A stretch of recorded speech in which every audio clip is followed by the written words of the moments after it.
David Nerdy 4323 says, if the NWO were created today, what three talents would you base it around? Is there anything you would do differently? Okay. I've answered this question so many times, and I appreciate the fact that the listener may be new and perhaps didn't hear that episode, but fantasy booking is not my thing. I just don't do it. And if I had to answer that question and be really honest about it, I really have to sit down for a half an hour, 45 minutes and give it some thought. Because off the top of my head, there's nobody. They don't exist off the top of my head. But if I thought about it for 45 minutes or an hour and focused on that and did a scan of everybody that's out there, I might be able to come with a casting that would kind of make sense and have reasons to discuss behind it. But off the top of my head, as much as I wished I could, I can't really think of anybody. The answer is as far as doing it different. As far as doing different, that I can't answer. I would have an end. Yeah, I would have started at the end and worked backwards. Because the story that I had kind of framed in my mind, it wasn't even really a story, but it was an outline of a story. Was very, very rich in terms of Act 1 and even Act 2. But I didn't even think about Act 3. Again, why I focus so much in my commentary and responses on disciplined, detailed, structured storylines. Because had I had someone like me in my ear at that time, I would have given that much more thought. I would have invested as much time on the end as I did in the beginning.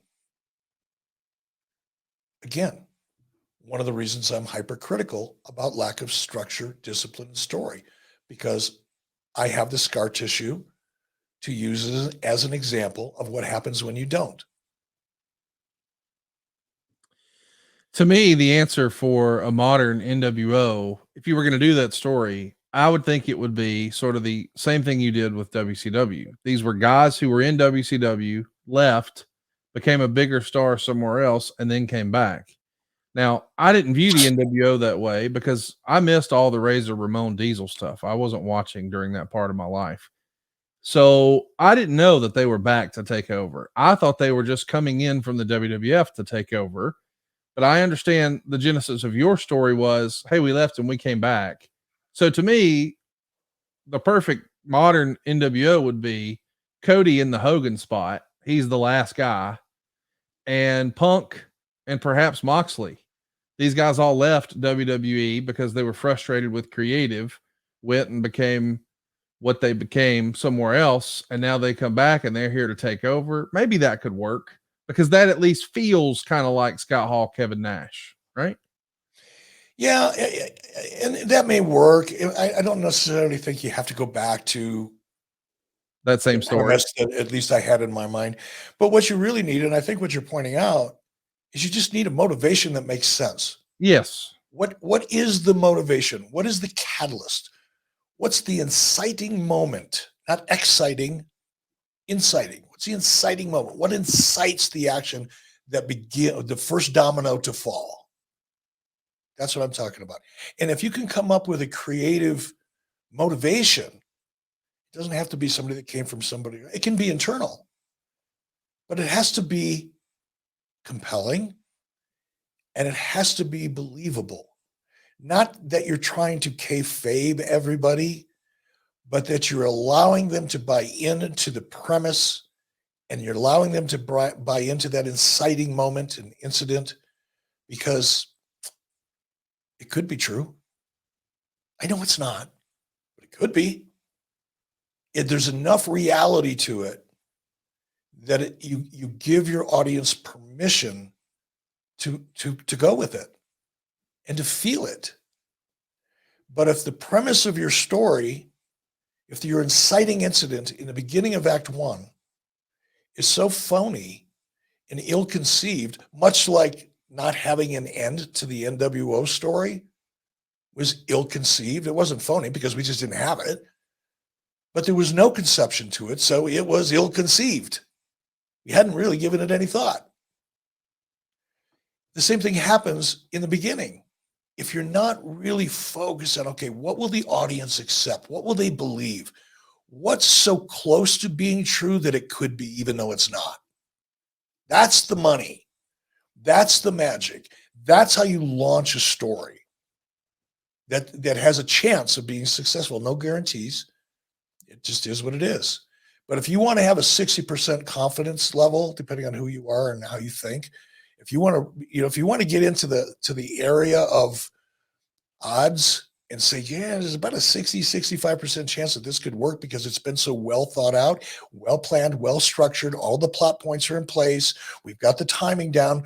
There's a reason why this talent is doing what they're doing, and the reason is believable enough. It will allow the audience to feel it. Or you could say suspend disbelief. It's the same thing. What you don't want to do is start a story that is so ridiculous in the very, very beginning that the audience gags on it. Right. That story has absolutely zero chance of lasting more than a couple months. And even at that, it won't be successful.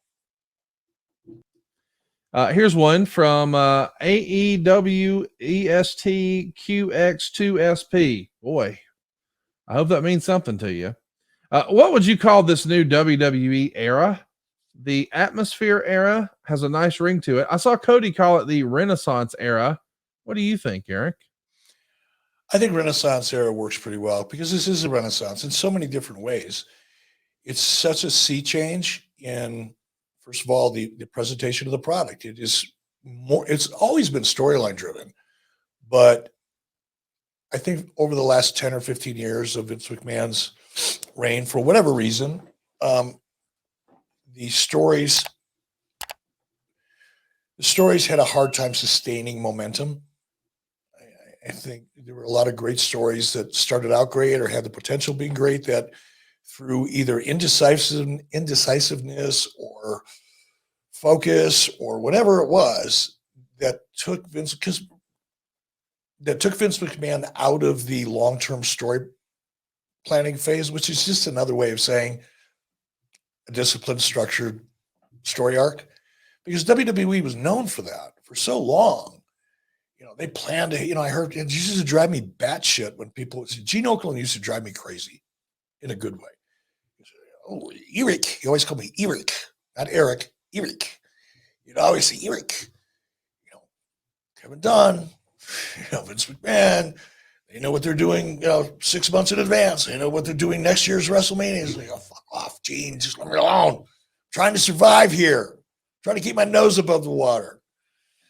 It drove me crazy, but it was true. They did have, I don't want to say it was on paper and complete, detailed, but they had a good outline of where they were going and they stuck to it. And I think in the last 10 or 15 years, especially, Vince got away from that. And the stories were all over the place and they didn't stick very well. There was just a lot of trial and error involved. But I think now, as we've seen over the last really year and a half or so, I think with Paul Levesque, Bruce Pritchard, Ed Koskey, and a whole team of people that should get credit and don't, the discipline and the structure to stories, they're not always going to be great. Don't get me wrong. There's going to be some winners and there's going to be some and there's going to be some losers. It just happens. Nobody's ever produced television has ever always written a winner. Just like not everybody that produces music has always written hit songs or directed and written movies, have always directed and written great movies. You're going to hit and miss sometimes. Hopefully the odds are better. But I think what we've seen in the last year or year and a half is a sea change in the approach to the way the product is presented. I think the depth of characters that I'm seeing, I think the utilization of social media to enhance the character as opposed to creating a character on television and then revealing something completely different in social media, which undermines the character because the two are connected, in my opinion. I could be wrong about that, but I don't think so. Based on watching and observing what I've seen happen. Becky Lynch is a perfect example that I've talked about in this show. someone who really learned and either by design or default was able to really use social media to help launch her character back in 2019.